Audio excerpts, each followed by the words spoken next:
Hi, it's Steve. Today we'd like to show you how to change the pump assembly on your dishwasher, and it's a really easy job. All we're going to need is a 1/4-inch nut driver, a small flat blade screwdriver, a pair of slip joint pliers, and maybe an adjustable wrench. Let me show you how we do it. Now, to do this repair, we will need to pull the dishwasher out of the cabinets. So our first step will be to turn off the power supply. So locate the electrical panel, pull the appropriate fuse or turn off the appropriate breaker. We'll also need to turn off the inlet water supply to the dishwasher. Once we've done that, we can then disconnect the mounting tabs at the front of the dishwasher that connect to the bottom of your countertop. We'll then need to take the lower access panel off, where we can disconnect the electrical supply, disconnect the inlet water supply, and also disconnect the drain hose from the pump. Now, with the dishwasher removed from the cabinets, our next step will be to remove all the items in the dishwasher as well as the racks. So we'll simply take our bottom rack out, we'll set that aside. We'll need to remove the rack stops.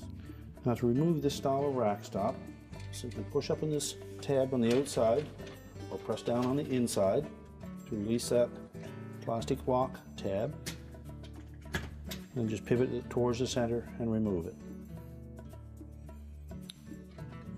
We can then remove the rack.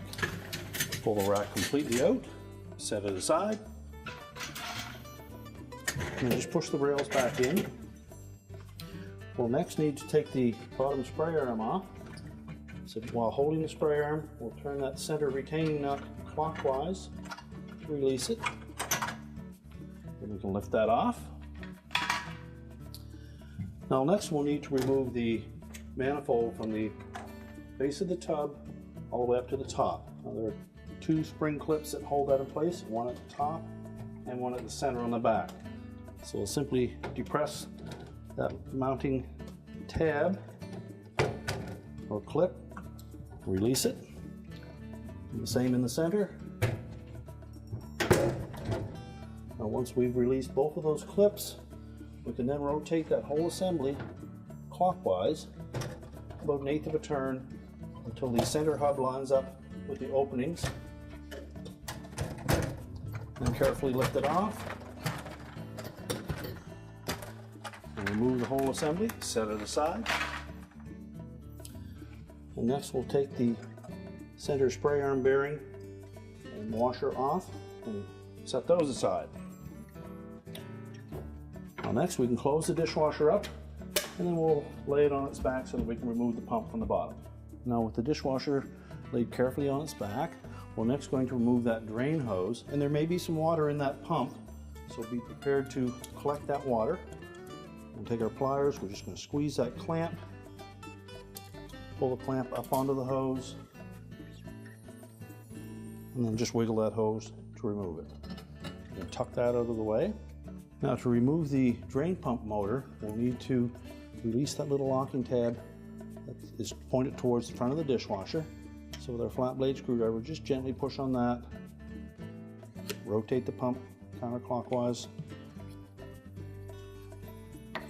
remove it. And you can also disconnect the wire harness connector to that pump so that we can set it aside. Just to press the locking tab while pulling up on the harness.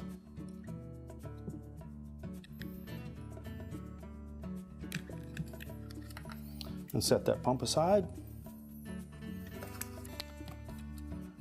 We'll need to disconnect the sensor. So just turn it counterclockwise, pull it out of the opening on the bottom of the tub, and again there may be some water in that pump, and we'll need to be able to collect that. We'll also have a harness connector to the motor on the pump. Just depress the 2 locking saw. We also have a wire harness connector to the pump motor. Just depress the 2 locking tabs on the side of that connector and pull it off.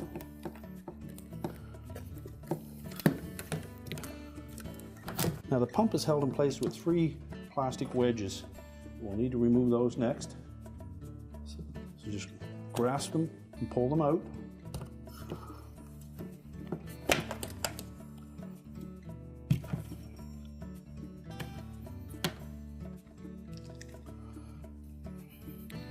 Now, with those removed, we can next stand the dishwasher back up again, and then we'll take that pump out through from the inside of the tub. Before we do that, we'll just give it a little bump. Break that gasket free from the bottom of the tub.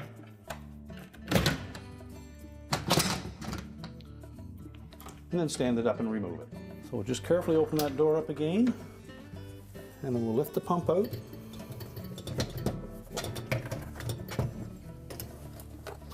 And then we can discard it. Now when installing the new pump, we want to make sure that we have this locating tab pointed towards the front of the tub. So again, we'll carefully open that door up, making sure that the dishwasher doesn't tilt forward on us. We'll also need to clean the area that the pump seal will meet with the bottom of the tub. And if yours is a stainless steel tub model like this, use caution around that edge because it may be very sharp. Once we've got that clean, we'll line up that tab towards the front where there is a slotted opening in the base of the tub.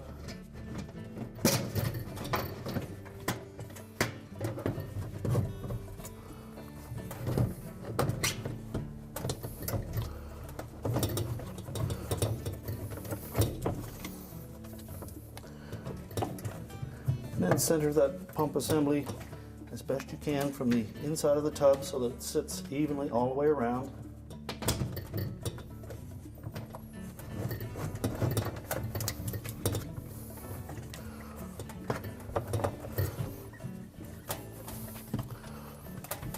And once we have it flush all the way around, we can close that door up again, and then we'll install the wedges from the bottom. Now next we'll put the wedges back in place. We'll put the rubber side against the bottom of the tub.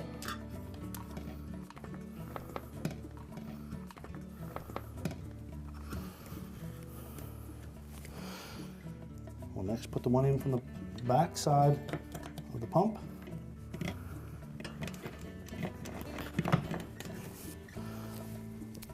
And then the one on the left side. Make sure they all fit in firmly. And if you're having trouble with any of them, the pump may have shifted in the base of the tub. You'll need to stand the dishwasher up and again push it in flush so that it sits evenly all the way around. Now once we've got all of those wedges in, we can then go ahead and install the sensor into the body of the pump. Taking note of the two locating tabs, one is larger than the other, and it corresponds with the two notches in the pump body.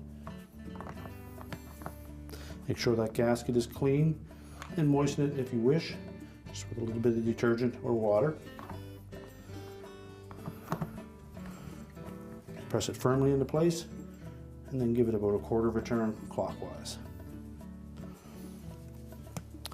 We can then put the pump motor into the pump body, and again we'll make sure that that surface is clean. You can moisten it a bit. Next we'll reinstall the drain pump, and again we'll make sure that that gasket is nice and clean and in position. And we're going to set that pump so that the tabs will engage. Press it firmly up against the main pump body, rotate it clockwise until the locking tab engages.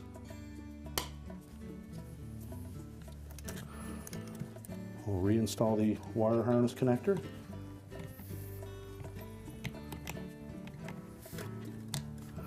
And make sure that locking tab engages on that. Reconnect the harness to the motor. And again, make sure that the locking tabs engage on both sides. We can then reconnect the drain hose to the outlet of the pump. Make sure it's firmly seated right to the bottom. Take our pliers, reposition that clamp.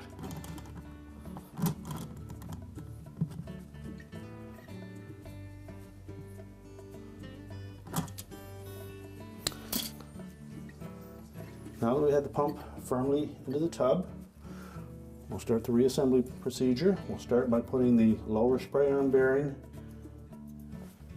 and housing into the pump. So just set that in. Make sure that that nylon washer is in place. And then we're going to reinstall the manifold. We'll start by tucking that into the right rear corner, and then we're going to center that housing over that spray arm bearing. rotate that enough so that the tabs will line up. Press it firmly down into place, and then we're going to rotate it counterclockwise so that the manifold locks into the top of the pump.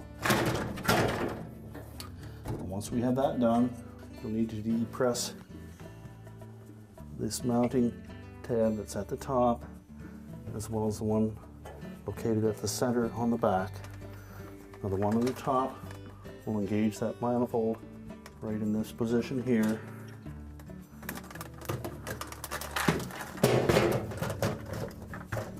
And the one at the back of the tub will fit directly in the center. Make sure both sides are engaged. And the same with the top. Make sure they're firmly in place. Now next we'll put the bottom spray arm in.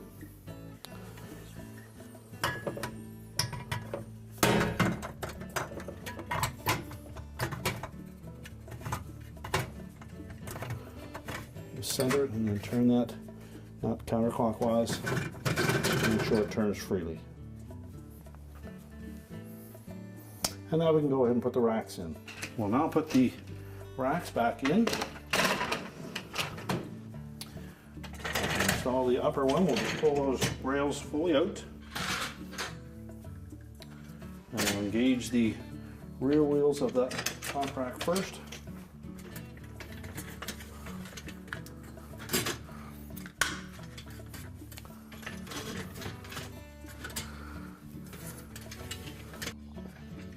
Slide the rack back and out of the way. Now to install this style of rack stop, we'll put this closed portion towards the inside.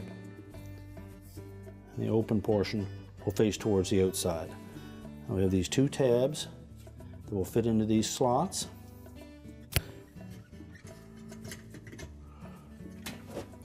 Make sure it's firmly pressed up against that rail.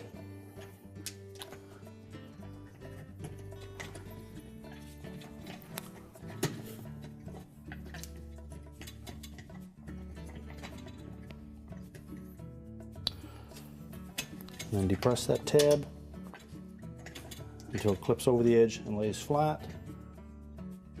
And then do the same on the opposite side.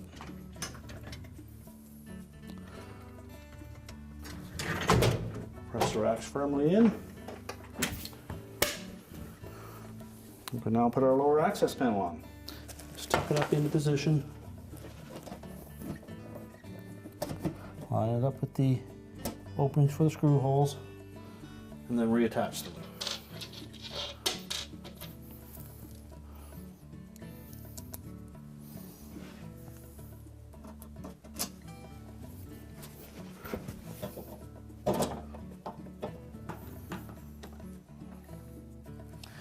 Now that we have the lower access panel back on, our repair is complete.